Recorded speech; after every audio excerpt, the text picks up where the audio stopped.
जैसे कि हम जानते हैं कि जस्टिस डीवाई चंद्रचूड़ ने 9 नवंबर 2022 को भारत के 50वें चीफ जस्टिस का पदभार संभाला था। एक ऐसा अनप्रेसिडेंटेड विकास जो इस दशक में पहली बार देखने को मिला था। अगले 2 साल से ज्यादा समय तक देश के सर्वोपरि न्यायालय का नेतृत्व करते हुए उनके पास देश के कई महत्वपूर्ण मुद्दों पर फैसला सुनाने का वक्त था। Chief justice of India DY Chandrachud का सफर एक अनोखा सफर रहा है। उनके पिताजी वाई.बी. चंद्रचूड़ जो सबसे लंबे समय तक चीफ जस्टिस ऑफ इंडिया रहे थे, इसीलिए लोगों को उनसे भी काफी होप्स और उम्मीदें थी कि न्याय की विरासत उनके खून में है और वो हमेशा सही ही फैसला डिलीवर करेंगे। सेंट स्टीफेंस कॉलेज से BA with honours in economics और campus law centre Delhi university से एलएलबी की पढ़ाई के बाद chief justice of India DY Chandrachud Harvard law school गए और वहां से एलएलएम और डॉक्टरेट इन ज्यूरिडिकल साइंसेस हासिल की। एनडीए सरकार ने उन्हें 1998 से 2000 तक एडिशनल सॉलिसिटर जनरल बनाया। 29 मार्च 2000 को बॉम्बे हाई कोर्ट के जज बनने के बाद 13 मई 2016 को सुप्रीम कोर्ट के जज के रूप में उनकी अपॉइंटमेंट हुई।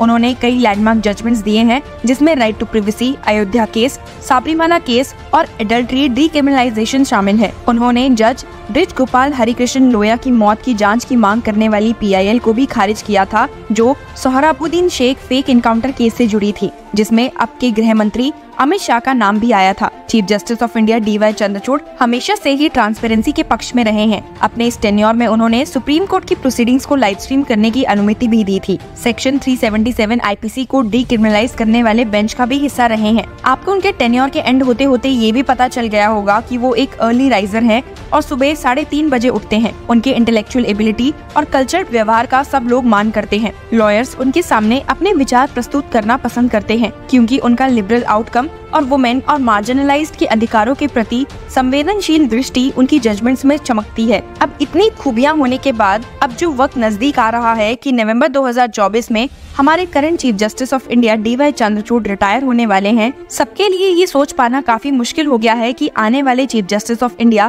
क्या जुडिशरी को वैसे होल्ड कर पाएंगे जैसे current chief justice of India कर रहे हैं, या फिर क्या वो उनसे भी आगे जाकर कुछ इम्पैक्टफुल चेंजेस ला पाएंगे। चीफ जस्टिस ऑफ इंडिया को आमतौर पर सीनियरिटी के प्रिंसिपल्स के अनुसार अपॉइंट किया जाता है। वे सुप्रीम कोर्ट कॉलेजियम के हेड होते हैं, जो सुप्रीम कोर्ट और हाई कोर्ट में जजेस के अपॉइंटमेंट्स रिकमेंड करते हैं। उनके पास सुप्रीम कोर्ट के डे टू डे फंक्शनिंग पर प्रभाव डालने वाली wide range of administrative task की जिम्मेदारियां होती है। Present chief justice of India DY Chandrachud 10 नवंबर 2024 को 2 साल तक पदभार संभालने के बाद अपने पद से रिटायर होंगे। जस्टिस जेबी पर्दीवाला को छोड़कर जो 2 साल और 3 महीने तक पदभार संभालेंगे, अगले 8 चीफ जस्टिस ऑफ इंडिया में से किसी को भी 1 साल और 2 महीने से लंबी अवधि का टेन्योर मिलने की उम्मीद नहीं है। Chief justice of India DY Chandrachud के बाद नेक्स्ट जस्टिस संजीव खन्ना 11 नवंबर 2024 को चीफ जस्टिस ऑफ इंडिया का पद संभालेंगे और 6 महीने तक यानी कि 13 मई 2025 तक अपने पद पर रहेंगे। उन्हें जनवरी 2019 में दिल्ली हाई कोर्ट से सुप्रीम कोर्ट में प्रमोट किया गया था। अभी वो कंपनी लॉ,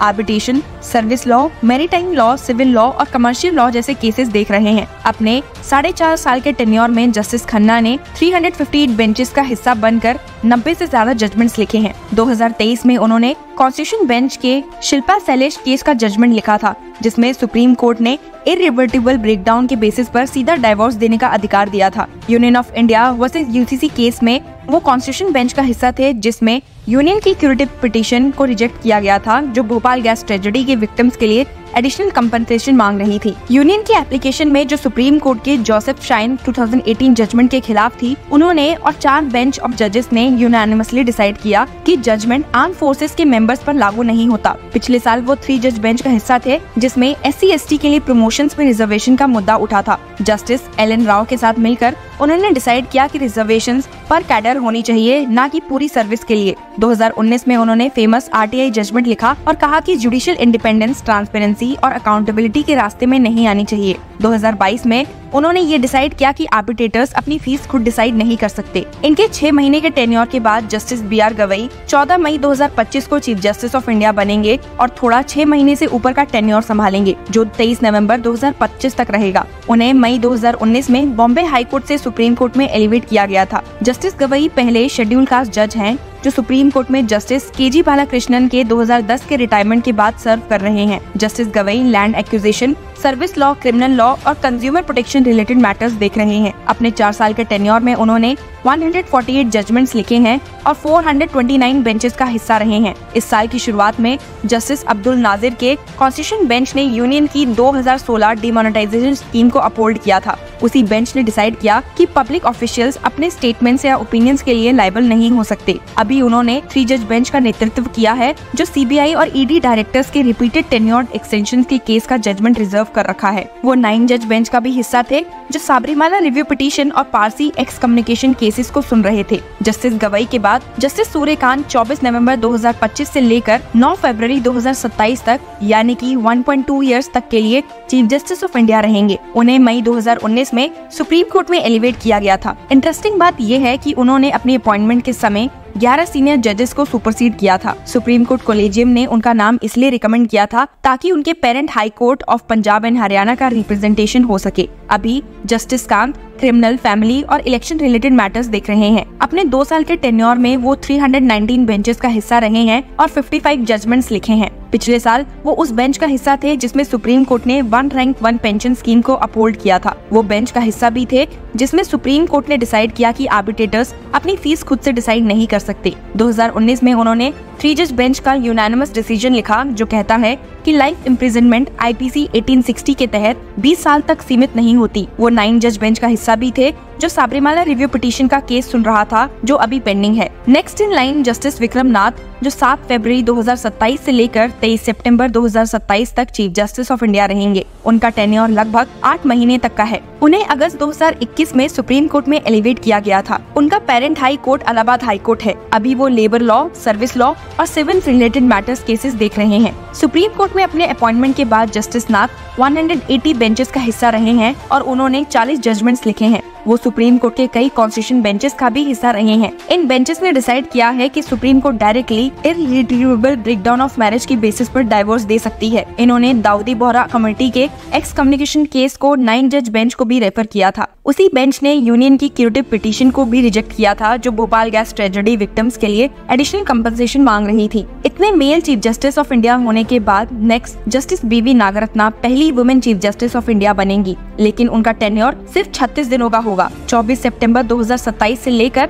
29 अक्टूबर 2027 तक। उन्हें अगस्त 2021 में कर्नाटका हाई कोर्ट से सुप्रीम कोर्ट में एलिवेट किया गया था। अपने लगभग 2 साल के टेन्योर में उन्होंने 53 जजमेंट्स लिखे हैं और 366 बेंचेस का हिस्सा बनी है। उन्होंने कॉन्स्टिट्यूशन बेंच केस में यूनियन की 2016 डिमोनेटाइजेशन स्कीम को चैलेंज में डिसेंटिंग ओपिनियन दिया था। उन्होंने Azam Khan freedom of speech case में अलग ओपिनियन लिखा था। उन्होंने यूनानिमस जजमेंट लिखा है जिसमें पब्लिक सर्वेंट्स को सर्कमस्टांशियल एविडेंस के बेसिस पर ब्राइबरी के लिए लायबल ठहराया गया है। पिछले साल वो उस बेंच का भी हिस्सा थी जिसने डिक्लेयर किया कि वानियार्स का मोस्ट बैकवर्ड क्लास कैटेगरी में रिजर्वेशन अनकॉन्स्टिट्यूशनल था। उसके बाद justice PS Narasimha 3rd supreme court जज होंगे जो chief justice of India SM Sikri और UU ललित के बाद डायरेक्टली बार से एलिवेट होकर चीफ जस्टिस बनेंगे। उन्हें अगस्त 2021 में सुप्रीम कोर्ट में एलिवेट किया गया था। वो 30 अक्टूबर 2027 को ऑफिस संभालेंगे और 3 मई 2028 तक थोड़ा 6 महीने से ऊपर का टेन्योर सर्व करेंगे। अपने 2 साल के टेन्योर में उन्होंने